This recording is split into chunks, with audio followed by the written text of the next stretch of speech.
Ada yang dicintai, namanya objek cinta. Ada cinta sesama, namanya cinta persaudaraan. Cirinya, ya ini cinta terhadap sesama manusia.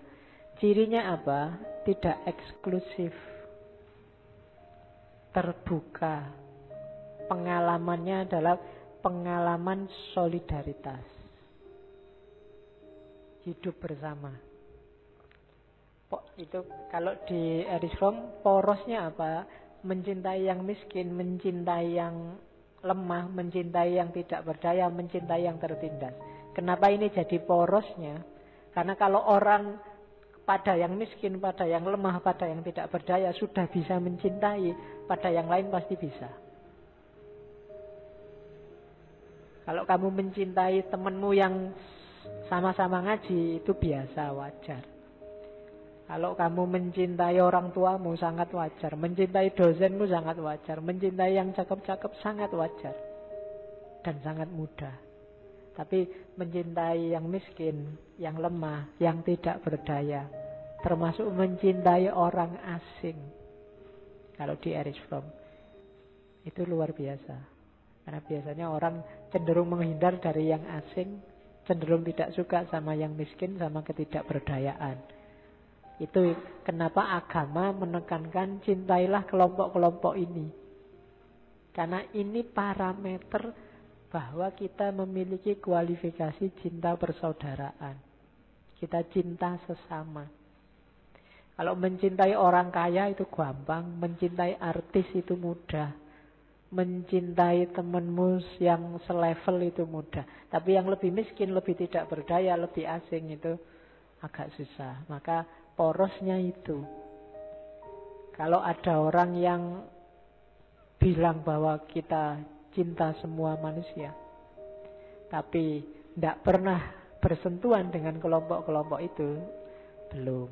Masih ada yang dianti, apakah itu minoritas, apakah itu orang tertindas, apakah itu orang-orang miskin, berarti belum cinta sesama. Jadi masih cinta yang egois, masih cintaku untuk kelompokku dan demi kelompokku, belum cinta persaudaraan. Kalau di sana ada bibit eksklusivitas, pasti belum cinta persaudaraan. Kalau hanya yang selevel saja yang dicintai, pasti belum cinta persaudaraan. Jadi cinta sesama itu cirinya lenyapnya eksklusivitas dan porosnya mencintai yang miskin, yang tidak berdaya dan orang asing. Kalau ada bule jalan-jalan di sini dan kamu menghindar-hindar, gak mau bersentuhan, itu berarti kamu belum cintanya universal. Kalau begitu lihat Cina terus kamu itu orang A, itu berarti belum. Masih ada diskriminasi di pikiranmu. Begitu lihat orang Yahudi, begitu lihat orang Amerika, begitu lihat apalah yang kamu tidak suka, terus kamu sisihkan dia sebagai bukan kelompokmu, seolah-olah dia bukan manusia juga, maka kamu tidak ada di level cinta persaudaraan. Dan orang yang tidak punya kualifikasi cinta persaudaraan ini, dia bukan tipe pecinta. Berarti cintanya hanya untuk kelompok tertentu, orang tertentu. Ini masih egois, bukan cinta yang sejati. Makanya itu dia punya quote, just as love for one individual which exclude the love for others is not love. Love for one's country which is not part of one love for humanity is not love, but idolatrous worship. Sebagaimana cinta pada satu orang yang tidak mencintai semua orang yang lain, itu bukan cinta. Maka cinta hanya pada satu negara yang menegasikan semua negara yang lain, semua manusia yang lain, itu juga bukan cinta, tapi idolatrous worship, penyembahan, idola-idola, Tuhan-Tuhan yang baru. Untuk tidak jadi Tuhan baru, cintanya harus rata untuk semua makhluk. Eksklusivitas itu menunjukkan ada yang dipertuhankan selain Tuhan. Yaitu apa? Kelompokmu, dirimu sendiri, egomu, pikiranmu, cita-citamu. Ketika ada yang dipertuhankan selain Tuhan, itu dalam agama namanya musyrik. Jangan salah, jangan-jangan kamu nuduh-nuduh orang kafir, ternyata kamu sendiri musyrik. Kenapa? Ada yang kamu pertuhankan.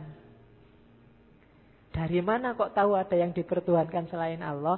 Kamu milih-milih yang dicintai. Ada yang kamu cintai, ada yang tidak kamu cintai.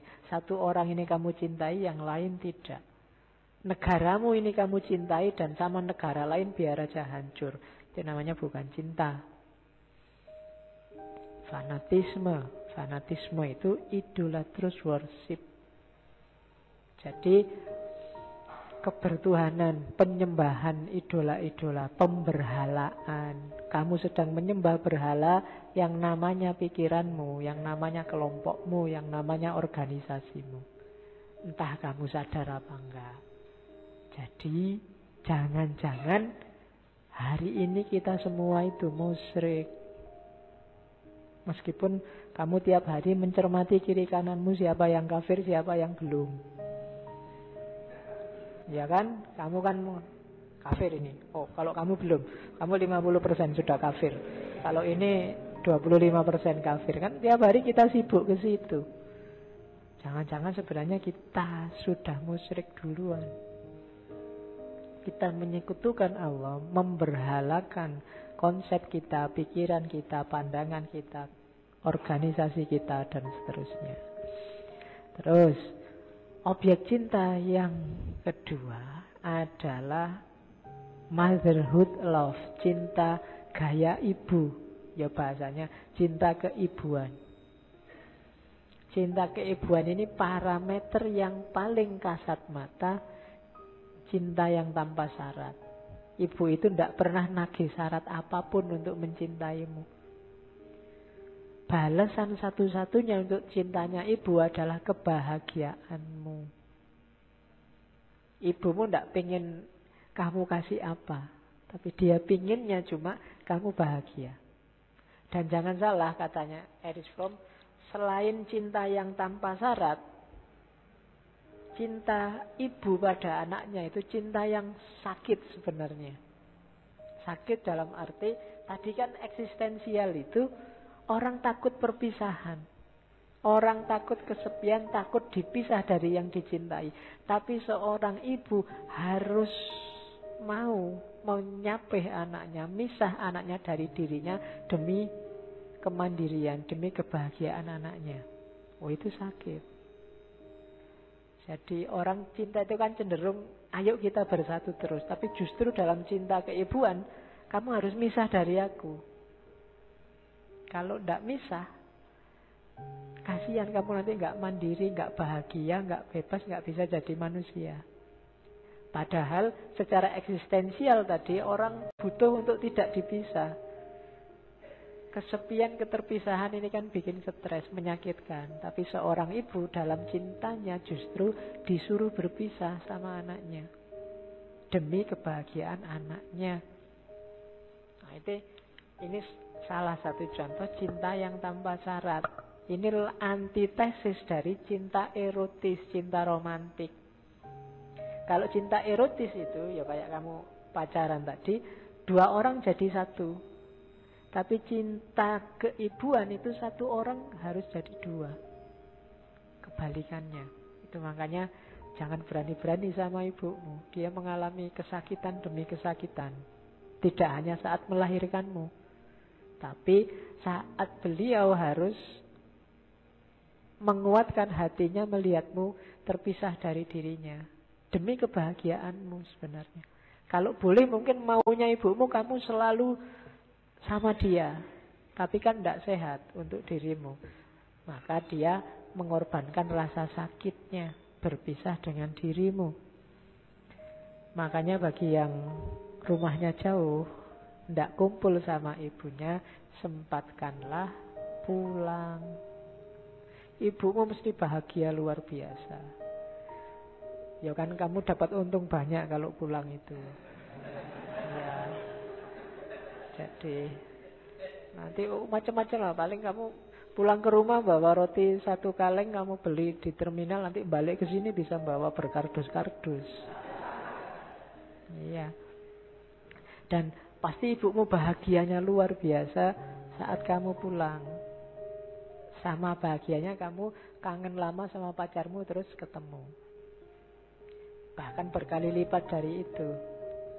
Nah, itu cinta keibuan. Itu cinta tanpa syarat yang paling kelihatan. Nah, dari cinta keibuan bisa diambil manfaat itu. Love means to commit oneself without guarantee. Jadi cinta itu berarti berkomitmen tanpa syarat, tanpa garansi-garansinan. Jadi tidak harus aku cinta padamu garansinya 1 tahun ya. Kalau 1 tahun kok ada yang lebih, ya mohon maaf tak tinggal misalnya, Tidak begitu cinta tanpa syarat itu. Tidak ada garansi-garansinan. Dan to give oneself completely in the hope that our love will produce love in the loved person. Jadi memberikan dirimu sepenuhnya untuk cinta, tidak minta balasan apa-apa. Asalkan lahir juga pribadi mencintai yang lain dalam yang kamu cintai. Jadi cintamu menghasilkan cinta yang baru, menghasilkan cinta yang lain yang sama produktifnya. Makanya katanya Erich Fromm, untuk bisa ke sana harus ada faith. Love is an act of faith. And whoever is of a little faith is also of a little love. Jadi cinta itu tindakan yang dasarnya kepercayaan. Semakin kecil kepercayaan, ya semakin kecil cinta. Kalau ada cinta kok tiap hari interogasi, ya, tadi di kampus sama siapa? Ngobrol sama siapa? Coba lihat HP-nya, WA-an sama siapa? Ya, berarti kepercayaannya kecil. Itu tanda-tanda belum cinta. Itu masih dagang kayak tadi, masih negosiasi, masih takut dirugikan. Padahal kalau cinta yang benar kan nggak mungkin negosiasi loh. Kalau kebahagiaanmu nongkrong sama teman-teman yang lain ya monggo. Kalau kamu bahagia chatting sama cowok lain apa cewek yang lain ya silahkan. Bahkan kalau bahagiamu adalah membuang aku ya buanglah.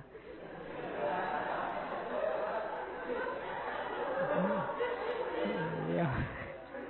Oke. Wong kamu belum nembak sudah dibuang kok. Ya. Jadi act of faith, perilaku mempercayai. Pokoknya kalau isinya hanya interogasi, berarti kepercayaannya kecil, cintanya juga kecil, maka jangan kaget kalau tidak lama sudah bubar. Karena curiga terus. Nanti naik bis dicurigai sama kondekturnya, sama naik kereta dicurigai sama masinisnya. Diajar dosennya cowok apa cewek. Ya. Kok dosennya kamu liatin terus? Lah ya dosennya nggak diliatin ya nggak paham. Curiga terus. Nah, berarti tidak ada faith di situ. Love is an act of faith. Oke, ya kayak ibu tadi loh. Ibu itu kan yang penting kamu bahagianya kayak gimana wis. Bahkan termasuk meninggalkan ibu. Ibumu rela sakit. Terus ini yang tidak harus saya jelaskan banyak, cinta erotis. Ya. Dari erotis itu kata dasarnya ya, lebih paham. Kata dasarnya itu eros, maksudnya bukan erot. Ya. Oke. Cinta erotis itu ya manifestasi tadi, ketakutan untuk keterpisahan, mendambakan peleburan. Cinta erotis inilah yang nanti karakternya memang eksklusif, tidak universal. Kalau cinta persaudaraan tadi universal, tidak eksklusif, jangan dibalik. Itu loh. Kalau cinta erotis ya harus eksklusif dong, hanya engkau.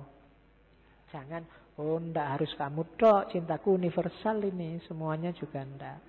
Untuk urusan yang erotis, sifatnya memang eksklusif. Dan ini nggak bisa ditipu. Kamu ndak bisa, ndak kok Pak, semua saya cintai, ndak. Secara erotis, di antara banyak, ini kan kamu cintai semua, pasti ada satu yang spesial. Yang di situ ada hasrat erotisnya. Kamu akui apa tidak kamu akui. Nah, ini sifatnya eksklusif. Ini tidak untuk semua orang. Ndak masalah, wong itu fitrah. Oke. Jadi berawal ini yang tadi ada impresinya. Kalau yang ini ada kesan, kamu suka, ada hasrat erotisnya di situ. Terus jadi intim. Nah, seringkali hasrat erotis ini nanti berakhir dengan kebosanan kalau berhentinya di erotismenya, di jasadnya. Secakep apapun orang, kalau kamu bareng terus menerus, kalau levelnya hanya fisik, pada saatnya tetap akan bosen. Itu juga salah satu tabiatnya manusia. Kalau levelnya hanya erotis, maka kalau kamu mampu yang erotis ini ya tetap erotis, tapi levelnya naik jadi persaudaraan, mungkin levelnya naik jadi keibuan, itu lebih long lasting, lebih panjang durasinya. Kalau hanya erotis saja itu lebih simple, lebih cepat habisnya durasinya. Makanya waktu yang-yangan jangan dihabiskan semua. Apapun itu harus ada sisanya. Biar apa? Biar lebih, karena manusia itu kalau sudah nggak ada misterinya sama sekali, wis kena kabeh, wis terbuka semua, itu biasanya cepat bosan. Kenapa banyak orang agama itu susah sekali dibunuh? Karena agama isinya yang misterius-misterius. Kalau agama itu terbongkar semua, oh ternyata fotonya Gusti Allah itu kayak gini tuh. Oh ternyata mungkin besok mungkin orang nggak ada yang mau beragama lagi, mungkin dibikin tiruannya. Itu manusia. Maka kalau kita berhenti di erotisme dan terekspos semua, tidak lama pasti bosan. Kalau dasarnya hanya erotis, mungkin perkawinan itu tidak lama mesti cerai, karena ada durasinya. Ya beberapa kali saya omongkan kan ada pengaruh hormon-hormon tertentu yang mempengaruhi itu. Itu cinta erotis. Terus ada cinta diri sendiri. Ini kelihatannya, loh Pak, itu kan egois. Enggak. Orang enggak bisa mencintai yang di luar dirinya kalau sama dirinya sendiri enggak mencintai. Cinta diri enggak sama dengan mementingkan diri sendiri. Katanya Erich Fromm, orang yang mementingkan dirinya sendiri itu justru menunjukkan dia tidak cinta dirinya. Kenapa? Kalau dia cinta dirinya, dia paham hakikat eksistensialnya yang butuh orang lain. Orang yang mementingkan dirinya sendiri sebenarnya dia sedang menyiksa dirinya. Karena orang itu menemukan kebahagiaannya dalam hubungannya dengan orang lain, dalam membahagiakan orang lain, dalam mencintai orang lain. Kalau dia egois, mementingkan dirinya sendiri, sebenarnya dia tidak cinta dirinya sendiri. Tuh.